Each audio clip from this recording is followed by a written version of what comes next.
Cuenta una historia que en cierta ciudad había un terreno abandonado que ninguno quería comprar, ya que el territorio era una tierra muy seca y empedrada. Sin embargo, cierto día, un hombre compró aquel terreno, construyó su casa y decidió empezar una labor titánica: construir un hermoso jardín. Cuando los vecinos se dieron cuenta del objetivo que tenía aquel hombre, empezaron a decirle que esa era una tarea imposible, que la tierra era demasiado seca, que habían demasiado piedras, que no podría construir ese hermoso jardín.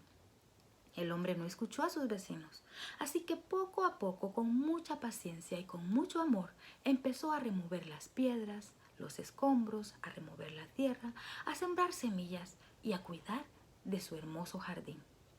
El tiempo transcurrió y luego de 2 años el jardín empezó a florecer. Los vecinos estaban maravillados de ver aquel hermoso jardín en medio de aquella ciudad tan desolada, en esa tierra tan seca y árida. Fue tanto el éxito y la fama de este jardín que incluso los extranjeros que pasaban por aquella ciudad pasaban a visitar y a recorrer el hermoso jardín. En una ocasión llegó un visitante al jardín, empezó a recorrerlo maravillado y mientras lo hacía pensaba: si me encuentro con el jardinero, le voy a decir que lo que él hizo no fue solo obra de sus manos, fue con la ayuda de Dios que logró conseguirlo, como dando a entender que el jardinero no debería sentirse tan orgulloso, porque si no hubiera sido por la ayuda de Dios, no hubiera logrado tener ese hermoso jardín. Y así sucedió. Estaba terminando el recorrido por el jardín cuando se encuentra con el jardinero.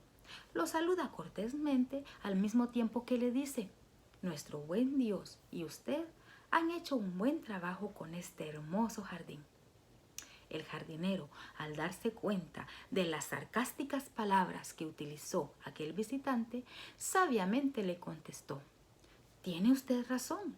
Si no hubiera sido por nuestro buen Dios, yo no tuviera este hermoso jardín, ya que gracias a Dios y a las estaciones y a las semillas y a la lluvia y al sol y a todo lo que Él nos provee naturalmente, yo no hubiera podido construir este hermoso jardín. Pero usted debió haber venido hace 2 años atrás y hubiera visto cómo estaba esta tierra cuando era Dios el que trabajaba solo. ¿Qué quería decir estas palabras? Bueno, que tenemos que agradecerle a Dios por todo lo que Él naturalmente ya nos provee. Pero también hay que reconocer que fue la mano y el trabajo laborioso y la paciencia de aquel jardinero lo que consiguió que ese jardín floreciera. ¿Cuál es el mensaje de esta enseñanza? Bueno, el mensaje es el siguiente: tenemos que poner todo en manos de Dios, pero también nosotros debemos hacer nuestra parte. Dios se encargará del resto.